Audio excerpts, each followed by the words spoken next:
दरअसल ये एक ऐसे आतंकवादी की सच्ची कहानी है जो पाकिस्तान से आया था हिंदुस्तान के अंदर, पाकिस्तान से भेजा गया था भारत में बॉम्ब प्लांट करने के लिए। लेकिन ये आतंकवादी अपने हेयर ट्रांसप्लांट कराने में लग गया।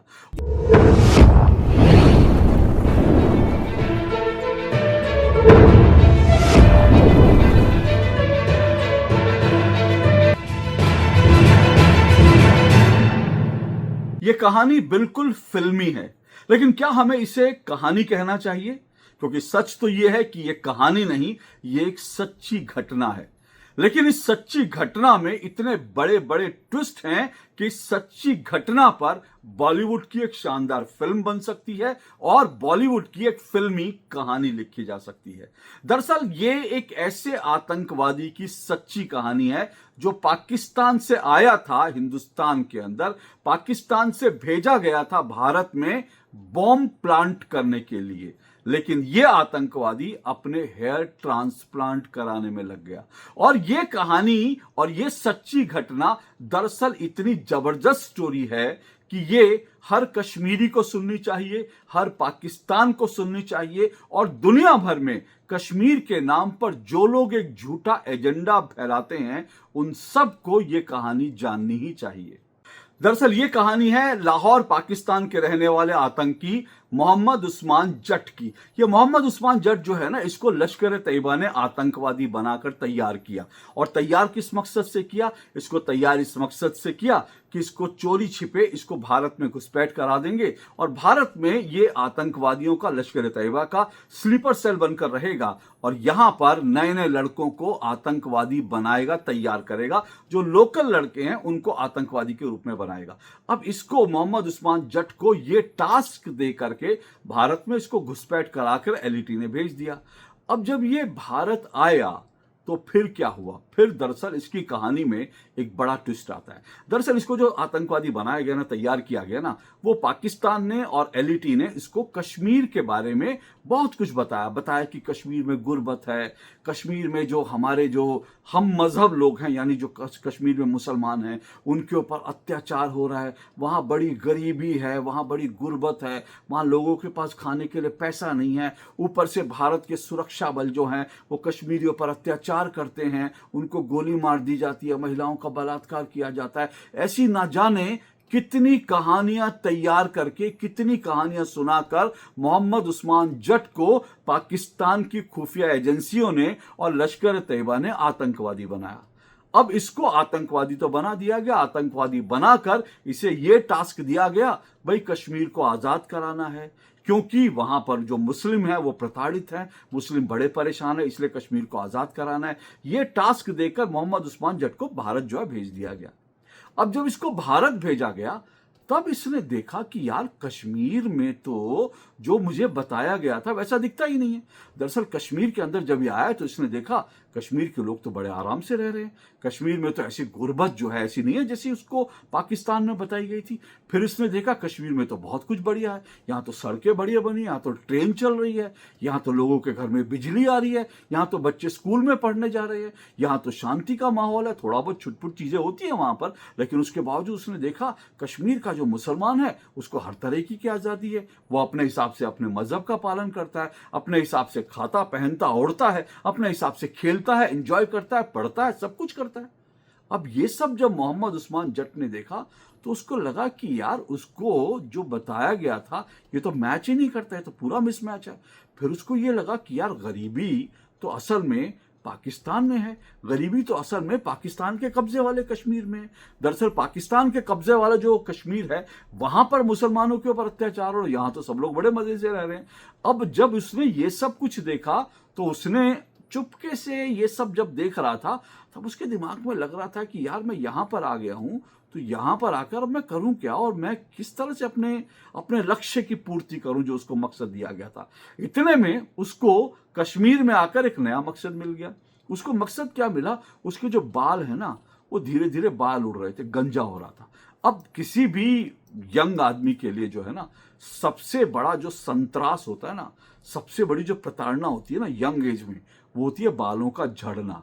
कि आपके बाल झड़ने लगे, आप गंजे होने लगे, क्योंकि सडनली जैसे ही आपके बाल झड़ने लगते हैं, आप कम उम्र में भी जो है वो बुढ़े हो जाते हैं, लोग आपको अंकल कहने लगते हैं, आपकी शादियां नहीं होती, ऐसे बहुत सारे किस्से आपने सुने होंगे।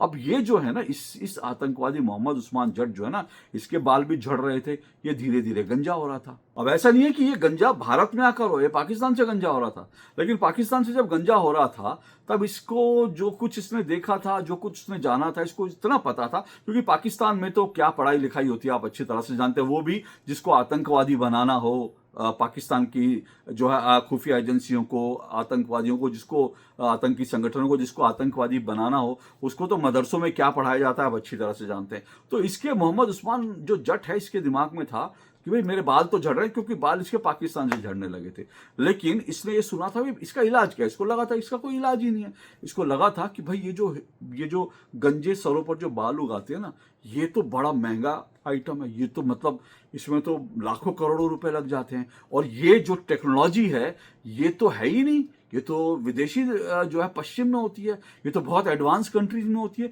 पाकिस्तान में इसको यही सब बताया गया था कि भाई सब कुछ होता नहीं, तो इसीलिए अब इसने पाकिस्तान में तो अपने बालों के बारे में सोचना बंद कर दिया था। लेकिन जब हिंदुस्तान में आया तो इसको हिंदुस्तान में आके, कश्मीर में आके पता चला कि भाई हेयर ट्रांसप्लांट तो कश्मीर में भी होता है, और वो भी इतने पैसे में जितने वो अफोर्ड कर सकता है।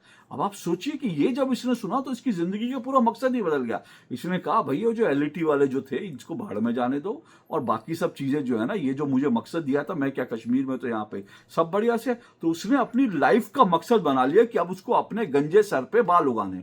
अब सोचिए, ये एक आतंकवादी जिसको भेजा गया था कि जाओ कश्मीर में जाके बॉम्ब प्लांट करो, उसका मकसद जो है पहले बॉम्ब प्लांट करना था कश्मीर में, लेकिन भारत में आने के बाद, भारत के कश्मीर को देखने के बाद उसका मकसद हो गया अपने हेयर ट्रांसप्लांट कराना। अब उसने जो है वहां पर लोकल लोगों से बात की, जो लोकल उसके जो सेल जो ओवरग्राउंड वर्कर थे आतंकवादियों के, बाकी जो थे, तो उसको जो है एक दुकानदार से मिलवाया गया। एक दुकानदार जो उसने कहा जी मैंने खुद अपने हेयर ट्रांसप्लांट करवा रखे। अब जब जैसे ही इसने सुना तो उसको तो लगता था कि पश्चिम के देशों में हेयर ट्रांसप्लांट होता है, बड़ा महंगा होता है। अब इसको जब कश्मीर के अंदर एक दुकानदार ने बताया कि अरे उसने भी अपने हेयर ट्रांसप्लांट करा रखे हैं और इतने रुपए में हो जाते हैं, तो उसको लगा कि यार अब तो बहुत मजा आ गया।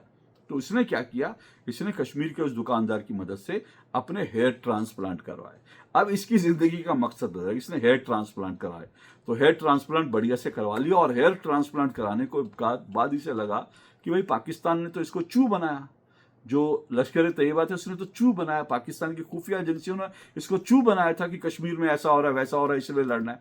फिर उसने कहा भाड़ में जाए ये पाकिस्तान, भाड़ में जाए आतंकवाद, मुझे तो इससे मतलब नहीं है, मुझे तो अपना हेयर ट्रांसप्लांट कराना और उसके बाद मुझे किसी पश्चिम के देश में चला जाना और वहां पे जाकर अपना आराम से जो है किसी यूरोपियन कंट्री में या किसी जो है इस्लामी कंट्री में जाना है। शायद ये अंग्रेजी भी सीखने लगा वहाँ, इसको लगा कि यहाँ से किसी और देश में जाएगा, किसी मुल्क में जाएगा चोरी छिपर, वहाँ पर अपनी, अब तो बाल भी आ गए, तो अब तो जो है इसकी ज़िंदगी का वो भी जो कमी थी दूर हो गई। तो इसने सोचा अब जाऊँगा वहाँ और अच्छी ज़िंदगी बिताऊँगा, ये लोग जाए भाड़ में, मुझे तो चू बना रहे थे। तो इसने अपना अंग्रेजी सीखनी शुरू कर दी, फिल्में देख देख कर अंग्रेजी सीखनी शुरू कर दी।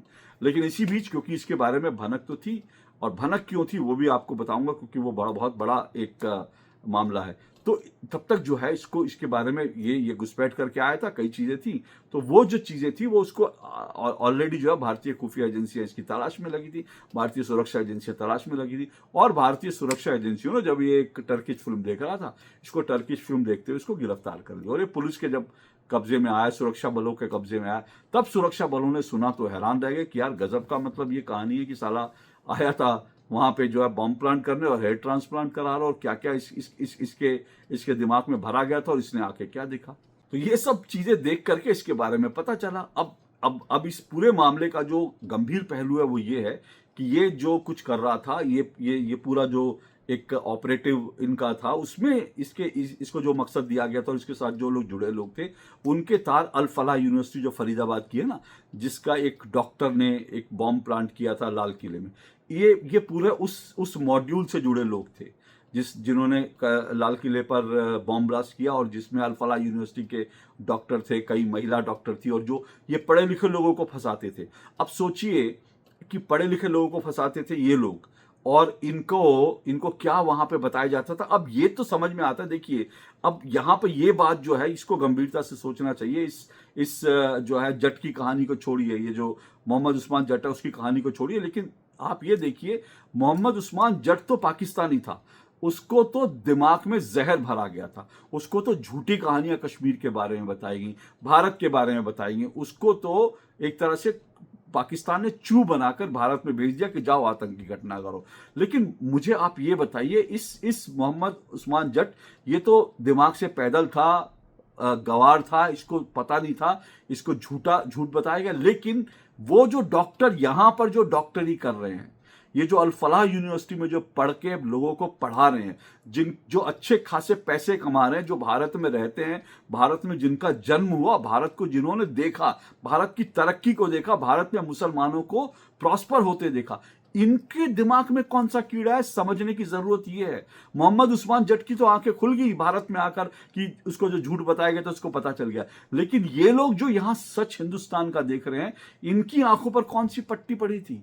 इनके बाल नहीं उड़े हैं। ये जो अल फलाह यूनिवर्सिटी के डॉक्टर और ये जो बम ब्लास्ट भारत में कर रहे थे, इनके बाल नहीं उड़े, इनके अकल का फ्यूज उड़ा हुआ है, इनके दिमाग की बत्ती बंद है, इनके अकल का फ्यूज उड़ा हुआ है।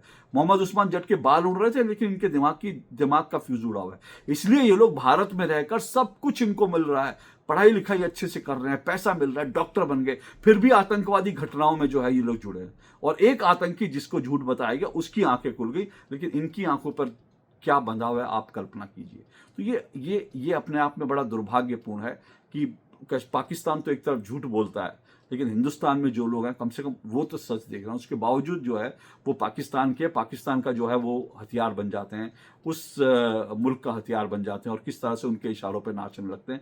ये दुर्भाग्यपूर्ण है। मोहम्मद उस्मान जट के ऊपर तो मुझे क्या बोलूँ, उसको मैं क्या बोलूँ, लेकिन उसके साथ जो यहाँ पर जो लोग जुड़े थे उनकी बुद्धि पे मुझे तरस आ रहा है। और कश्मीर को लेकर ये जो प्रोपेगेंडा दुनिया भर में फैलाते हैं ना, ये एक स्टोरी उनको जो है उनकी आंखें खोलने के लिए काफ़ी है। लेकिन इसके बावजूद ना पाकिस्तान मानेगा, ना कश्मीर पर प्रोपेगेंडा जो फैला रहे हैं वो मानेंगे, क्योंकि वो लोग तो बिल्कुल जो है भारत के खिलाफ उन्होंने मोर्चा खोल रखा है। लेकिन आपके सामने जो कोई कश्मीर को लेकर, भारत में मुसलमानों की दुर्गति को लेकर, कश्मीर में मुसलमानों की दुर्गति को लेकर जो फेक नैरेटिव फैलाए ना, उसको आप मोहम्मद उस्मान जट की कहानी जरूर सुनवा देना।